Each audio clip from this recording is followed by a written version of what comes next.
Hi, I'm Emily, and I want to welcome you to the Way Through. So, this is a space for women in the middle of meaningful seasons where starting is behind you, but the finish line feels really far away. And staying in the middle is requiring more courage than you expected and more strength than you were prepared to offer. Today, I want to begin with a story from my own life. When I ran cross country in high school, there was one section of our course that I dreaded every single race. We called it the Camelback Hills. It was always hot. It was dry and dusty. We ran our cross country season, ran in the fall in Central California, and it is dry. It is brown. It is very dusty. And those hills came right in the middle of our course. After the adrenaline and the momentum and the excitement of the start, and long before the relief of the finish.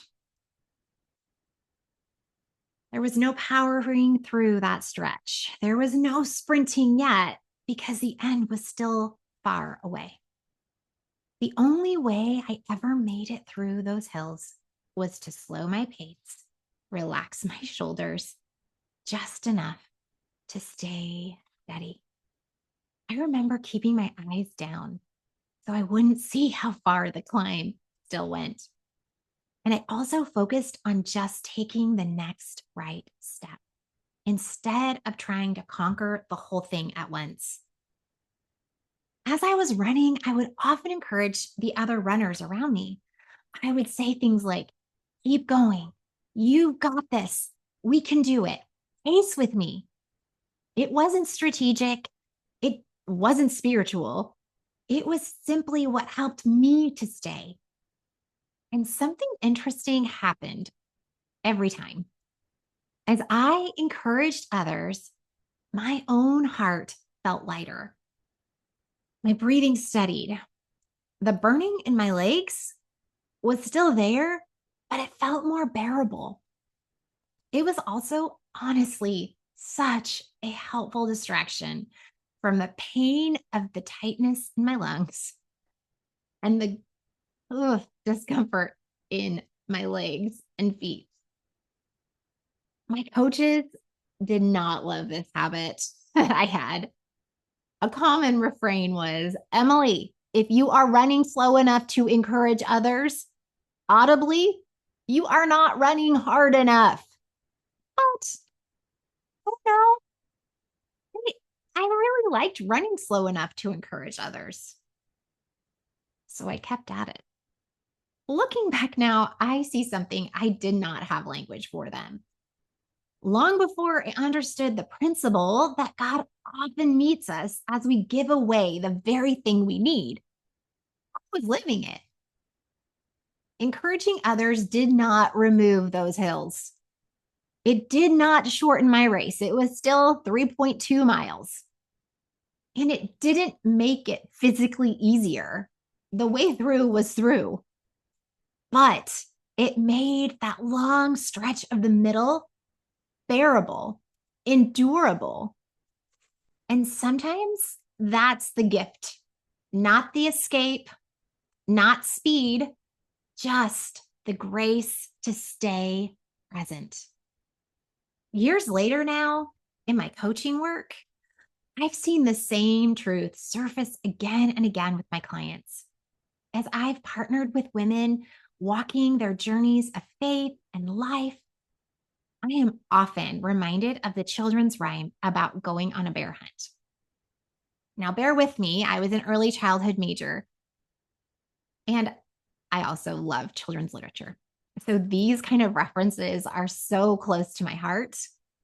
So in this story, a family sets out together. They are excited, they are confident. Most importantly, they are not afraid because they are going to catch a big one. And then they encounter the obstacles, the tall grass, the deep water, the squelchy thick mud. You'll probably remember it. They can't go over them, they can't go around them. What do they have to do? They have to go through them. So often I encourage my clients to not go around their emotions, to not go over their resistance, and not to rush past discomfort in the name of clarity, but rather to go through it, to stay present in the middle, to notice what God is doing right there. If we were sitting together right now, this is the question I would gently ask you. What are you tempted to walk away from right now? Not because it's wrong, but because it's feeling long and quiet, and the end isn't in sight yet. Because the desire to quit doesn't usually mean that you made the wrong choice.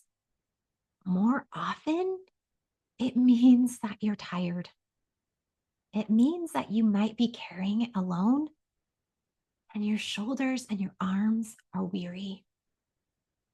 Or you're encountering resistance because you are doing something that truly matters. The desire to quit is often a signal to slow down, not an instruction to leave. If you're encountering the way through for the first time, I want you to hear this clearly. You're not behind because the middle feels hard. You're not failing because you need to slow your pace. And you're definitely not weak or needing encouragement along the way. Some seasons aren't meant to be rushed or explained. They are designed to be walked one step. And as we stay with those seasons, as we go through instead of over or around, friends, we begin to discover something steady and true. God is faithful in the middle. And I am so glad you were here.